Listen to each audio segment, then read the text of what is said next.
స్థానికత అంశంలో కొత్త సమస్యలు తప్పవా? ఇటు బీటెక్ అటు ఎంబీబీఎస్ అడ్మిషన్స్ కోసం ఆంధ్రప్రదేశ్ తెలంగాణ రాష్ట్ర ప్రభుత్వాలు అనుసరిస్తున్న ధోరణి చెల్లుబాటు కాదా? న్యాయపరంగా చట్టపరంగా దానికి సమస్యలు అనివార్యమా? ఇలాంటి సందేహాలే కలుగుతున్నాయి. ఇప్పుడు తెలంగాణ రాష్ట్ర ప్రభుత్వం జారీ చేసినటువంటి జీవోని కొందరు హైదరాబాద్ హైకోర్టులో సవాల్ చేశారు. వరుసగా 4 ఏళ్ల పాటు అంటే 9, 10 ఇంటర్ ఫస్ట్ సెకండ్ ఇయర్ 4 ఏళ్ల పాటు ఏ రాష్ట్ర విద్యార్థులైతే ఆ రాష్ట్రంలో చదివితే మాత్రమే వాళ్ళకి స్థానికత వర్తిస్తుంది అన్నది ఇరు రాష్ట్ర ప్రభుత్వాలు ఇప్పుడు చెప్తున్న మాట. అందులో ఒక ఏడాది బయట రాష్ట్రంలో చదివిన వాళ్ళకి లోకాలిటీ వర్తించదు అని చెప్తున్నారు. దాని మీదే తెలంగాణకు చెందిన విద్యార్థులు తెలంగాణ హైకోర్టులో అప్పీల్ చేస్తే హైకోర్టు తెలంగాణ రాష్ట్ర ప్రభుత్వ జీవోని కొట్టేసింది. అయినప్పటికీ తెలంగాణ రాష్ట్ర ప్రభుత్వం సుప్రీంకోర్టులో అప్పీల్ చేసింది. సుప్రీంకోర్టులో ఆ కేసు సిజేఐ బెంచ్ విచారిస్తుంది. ఆ సందర్భంగా జస్టిస్ గవాయ్ 2 రోజుల క్రితం కీలకమైనటువంటి వ్యాఖ్యలు చేశారు. తెలంగాణ రాష్ట్ర ప్రభుత్వ తీరుని తప్పుబట్టారు. ఎవరైనా ఒక విద్యార్థి 1 లేదా 2 ఏళ్ల పాటు బయట రాష్ట్రాల్లో చదివినంత మాత్రాన వాళ్ళు ఆ రాష్ట్రానికి చెందిన విద్యార్థులు కాకుండా పోతారా అనే ప్రశ్నను సిజేఐ వేశారు. దేశంలో ఇప్పుడు చాలామంది విద్యార్థులు వివిధ రాష్ట్రాల నుంచి రాజస్థాన్లోని కోటా వెళ్ళి అక్కడే నీట్, జేఈఈ లాంటి కోర్సులకు శిక్షణ తీసుకుంటున్నప్పుడు వాళ్ళు సొంత రాష్ట్రాల్లో స్థానికత కోల్పోవడం ఏంటి అనే ప్రశ్న సంధించారు. పేరెంట్స్ కోణంలో కూడా ఆలోచించాలి అంటూ సూచించారు. ముఖ్యంగా మెరుగైనటువంటి విద్య కోసం ఇతర ప్రాంతాలకు వెళ్ళినంత మాత్రాన అక్కడే ఏళ్ల తరబడి నివసిస్తున్నటువంటి వాళ్ళ స్థానికత కోల్పోయే పరిస్థితి రావడం తగదన్నట్టుగా చెప్పుకొచ్చారు.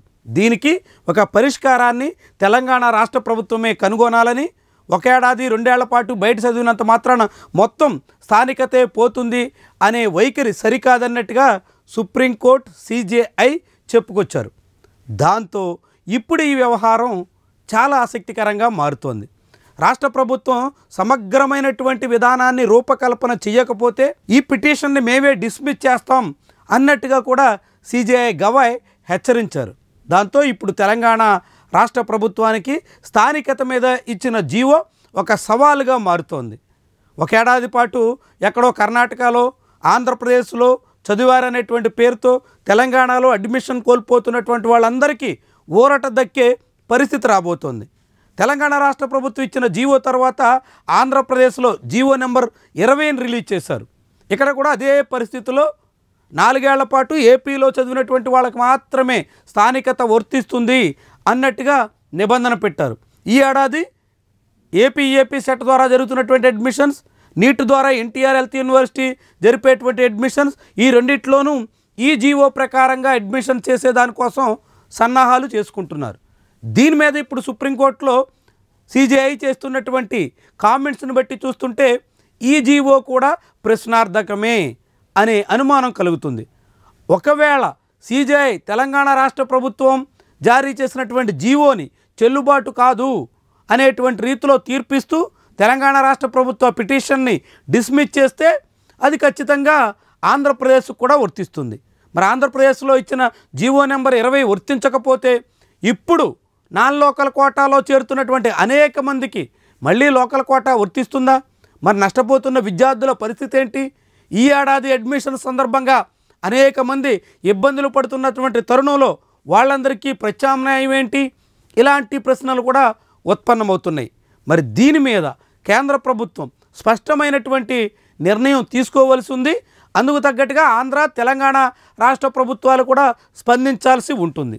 ఈసారి అడ్మిషన్ సందర్భంగా విద్యార్థులు ఎవరూ నష్టపోకుండా ఈ స్థానికత విషయంలో పునఃపరిశీలన చేయాల్సినటువంటి అవసరం కనిపిస్తోంది.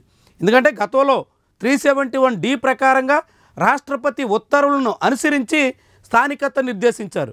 అందులో 6వ తరగతి నుంచి 12th క్లాస్ వరకు అంటే ఇంటర్ సెకండ్ ఇయర్ వరకు 7 ఏళ్ల మొత్తం విద్యాభ్యాసంలో అత్యధిక కాలం ఎక్కడ చదివితే, అప్పట్లో 3 జోన్లు ఉమ్మడి ఆంధ్రప్రదేశ్ కాబట్టి ఓయు, ఎస్వియు, ఏయు 3 జోన్ల పరిధిలో ఎక్కువ కాలం ఎక్కడ చదివితే ఆ జోన్ వర్తిస్తుంది అన్నట్టుగా నిర్దేశించారు.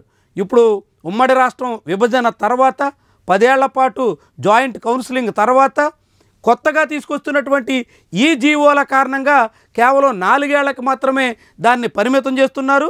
4 ఏళ్లలో మళ్ళీ 1 ఏడాది బయట చదివినా స్థానికత వర్తించదనేటువంటి కండిషన్ పెడుతున్నారు. ఇదే వివాదాలకి కారణమవుతుంది. ఇప్పుడు దీని మీద సుప్రీంకోర్టు నిర్దిష్టమైనటువంటి వైఖరి వెల్లడిస్తే ఆ తర్వాత ఆంధ్రప్రదేశ్లో కూడా అలాంటి పరిస్థితే ఉత్పన్నమవుతుంది. కాబట్టి స్థానికత విషయంలో స్పష్టత ఇవ్వాల్సినటువంటి బాధ్యత ఇరు రాష్ట్రాల ప్రభుత్వాల మీద ఉంటుంది.